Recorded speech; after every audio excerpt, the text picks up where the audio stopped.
Ұялы телефонның зияны. Электромагниттік өрістер барлық тіршілік көздеріне, соның ішінде адам организміне өте үлкен зардап тигізеді. Биологиялық және медициналық зерттеу нәтижелері көрсеткендей, электромагниттік өрістердің адамның нерв жүйесіне, ішкі мүшелеріне, физиологиялық дамуына тигізетін теріс зардаптары анықталған. Сонымен қатар, кейінгі кезде шетел мамандарымен бірігіп өткізілген зерттеулер нәтижелеріне сүйенетін болсақ, электромагниттік өрістердің әсерінен жүздеген ауру түрлерінің жаппай таралуы анықталып, қалаларда өзіне қол жұмсау фактілері көптеп тіркеле бастады. Себебі электромагниттік өрістер адамның ми құрылысына өте қатты әсер ете отырып, дұрыс ойлау, есте сақтау қасиеттерін бірден бұзады. Қазіргі кезде Қазақстан Республикасында телекоммуникацияның дамуына байланысты электромагниттік өрістерде өсе түсуде. 1990 жылмен салыстырғанда елімізде, оның ішінде қалаларда электромагниттік өрістердің таралуы ондаған есе өсе түскен. Ірі қалаларда оның мөлшері бір қалыпты нормадан 1000 есе артқан. Электромагниттік өріс толқынның үзіліссіз аз мөлшерінің өзі ағзаның орталық жүйке жүйесіне, қорғаныш статусына, көзге кері әсер етеді. Көру, есте сақтау қабілетін төмендетумен қатар, жыныстық органдардың және эмбриондардың дамып жетілуі мен қызметіне де теріс ықпалын тигізеді. Ана құрсандағы эмбрионның электромагниттік өріс толқындарына сезімталдылығы ана ағзасына қарағанда анағұрлым жоғары екендігі. Сондықтан жүкті әйелдердің электромагниттік өріс аумағында ұзақ болуы нәрестені туа біткен кеселерге ұрындыратыны ғылыми түрде дәлелденген. Бұрын ұялы телефон дегені тек қана қалталы азаматтардың қолынан көретін болсақ, осы күні тетте балалардың да қолынан түспейтін ойыншыққа айналған. Оны айтасыз, алыстағы ауылдарыңыздың өзінде соткасыз үй жоқ. Ал енді екінің бірінің қолында, жамбасында, қалтасында, сөмкесінде, кеудесінде жүрген осы сотка дегеніңіз адамға қаншалықты зиянды. Америкалық мамандар ашқан жаңалыққа бұл күнде ешкім таң қалмайтын болды. Осыдан 2 жыл бұрын 2 қабат әйелдер мен жас балалардың ұялы телефонды пайдалануы олардың денсаулығына орасан зиянын тигізеді деп иондық емес сәулелерден қорғану жөніндегі Ресей ұлттық комитеті де дабыл қаққан болатын. Сотка балалардың денсаулығына кері әсер етеді екен. Есе сақтау қабілеті нашарлайды, танымдық қабілеті төмендейді, бойды сүлеғыстық пен бой күйіздік билейді. Балалардың көбісі ашушаң, шаршауық, жүйкесі тез құриды. Ал ұялы телефонмен ұзақ сөйлесетін балалардың жүйкесі жұқарып, депрессиялық синдромға ұрынуы жиілейтін көрінеді. Адамдар пойызда, лифт ішінде телефонмен сөйлесіп жатады. Ең зиянды осы екен. Ұялы телефонның антеннасы мұндай жағдайда жоғары деңгейде радиация шығарады. Бұл айналып келгенде адамның дене бөліктерін қыздырып, денсаулығына кері әсер беретін көрінеді. Әсіресе жастар күндіз-түні соткаға жабысып, қолдарынан бір тастамайды. Түнімен музыка тыңдайды, бір-біріне хабар жібереді. Әйтеуір тыным жоқ. Зарядтайтын қондырғы жарты метр жерде болса, онда жоғары кернеулі электр сымының астында ұйықтағанмен бірдей екен. Тіпті мұның соңы мида қатерлі ісіктің пайда болуына әкеледі. Ғалымдар сұмдық сорақы жайттарды ғана анықтап отыр. Ұялы телефонмен ұзақ сөйлессеңіз, ол адам миын 1 градусқа дейін қыздырады екен. Сонымен қатар, ұялы телефонды пайдаланған кезде сақтық шараларына да мән беру қажет.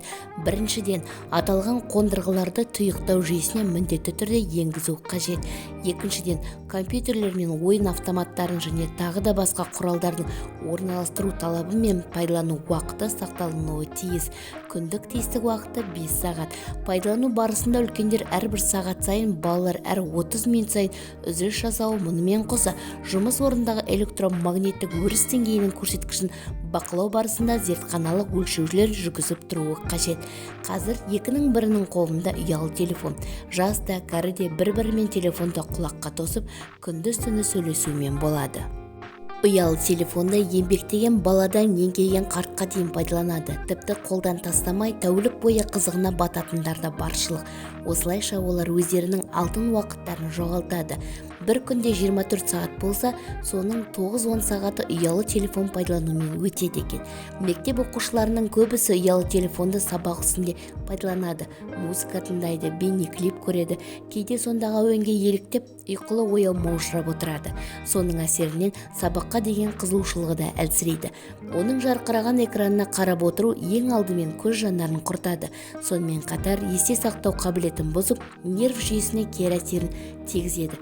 Тіпті жүрек ауруы, қатерлі ісік сырқатына шалдығуға да әкеліп соғуы мүмкін. Норвегия мен Данияның ғалымдары жүргізген зерттеулерге сәйкес, ұялы телефонды пайдаланушылар көбінесе бас ауруларына және ұйқышылдыққа шағымданады. Сонымен қатар, ұялы телефон шығаратын зиянды электромагниттік өрістердің әсерінен дененің иммундық жүйесі зардап шегеді. Дәрігерлердің айтуынша, бұл ағзаның ауруларға және басқа да зиянды сыртқы әсерлерге төзімділігін төмендетуі мүмкін. Америкада 90-шы жылдардың басында ерекше сот процесі өтті.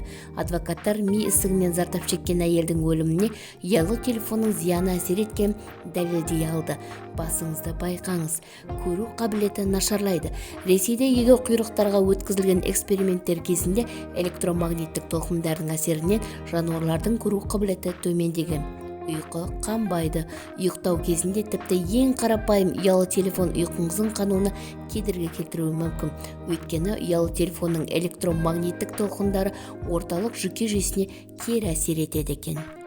Ғалымдардың жүргізген зерттеулері бойынша адам ұялы телефонды қолданғанда оның миы басқаша жұмыс істей бастайды. Бір сағаттық әңгіме нәтижесінде телефон қойылған шақтағы мидың бөлігінде көбірек глюкоза алмасуы болады. Бұл зерттеулер де әлі жалғасуда. Мамандар бұл факт адамның денсаулығына қалай әсер ететінін айта алмай отыр. Алайда телефон миымызға әсер етіп, жұмысын өзгертетіні рас. Соңғы жылдары бас аймағында ісіктерге шалдыққандардың саны өскені белгілі болды. Дәрігерлердің көпшілігі бұны ұялы телефонмен байланыстырады. Ұялы телефонды көбірек қолданған сайын ісік сияқты қауіпті ауруларға тап болу мүмкіндігі өседі. Ғалымдардың телефонды мүлде қауіпті деп оған тыйым салынғанын күтпей-ақ қазірден бастап өзіңіз қорғаныңыз. Заманауи адамға телефоның өте қауіпті десе де, онсыз өмір сүруге келіспеседі. Ұялы телефонды тастауға асықпай, кейбір шараларды қолға алсаңыз, оның жаман әсерінен кішкене болса да сақтана аласыз. Ұялы телефонға құлақшын жалғап, сол арқылы сөйлесіңіз.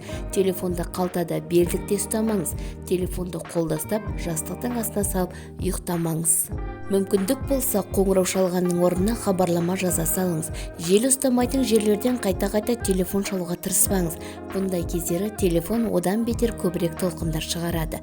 Балалар электромагнитті толқындардың әсерінен көбірек зиян алады. Сондықтан кішкентайларға телефонды бергеннің алдында оны автономиялық режимге қойыңыз. Заман ағымына қарай бүгінде екі адамның бірінде ұялы телефонның жүргені белгілі.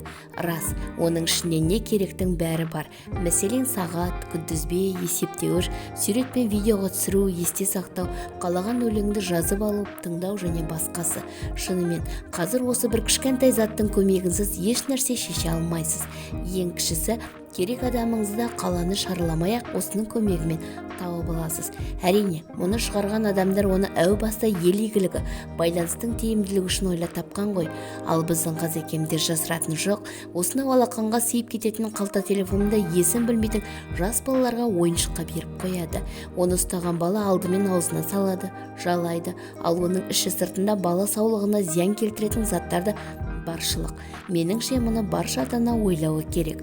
Көптің пікіріне сүйенсек, телефон ең алдымен байланыс, яғни сөйлесу құралы. Бірақ неге екенін білмеді, көптеген бала-шаға оны ойын, уақыт өткізу құралына айналдырып алған. Осылайша олардың бар уақыты осы телефонмен өтеді. Шыны керек, тәулігіне 24 сағат болса, олар соның 12-13 сағатын осы қалта телефонмен өткізеді екен.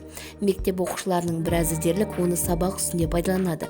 Музыка тыңдайды, клип көреді, ұйқы ойлау отырады. Ал сергек отырғандарының өзі бір-біріне хат жазып сабаққа тіпті де көңіл бөлмейді. Бұл тірлік өкінішке орай үйге келген соң да қайталанады. Байғұс ата-ана бар жиған тергенін баласының аузына тосып, одан қалса телефонды несиеге әпереді. Онымен қоймай, ай сайын ішіне ақшасын да салып отырады. Сонда бұл кімге пайда, кімге зиян? Біздіңше баршылыққа салынып, жас баланы қымбат заттарға әуес етпеу керек. Біріншіден, ол баланың мінезін өзгертеді, екіншіден, сабақтан қалдырады, үшіншіден, менмендікке әкеледі. Ақпарат пайдалы болса, арнама тіркеліп, лайк басып, пікір қалдырып, достарыңызбен бөлісуді ұмытпаңыз.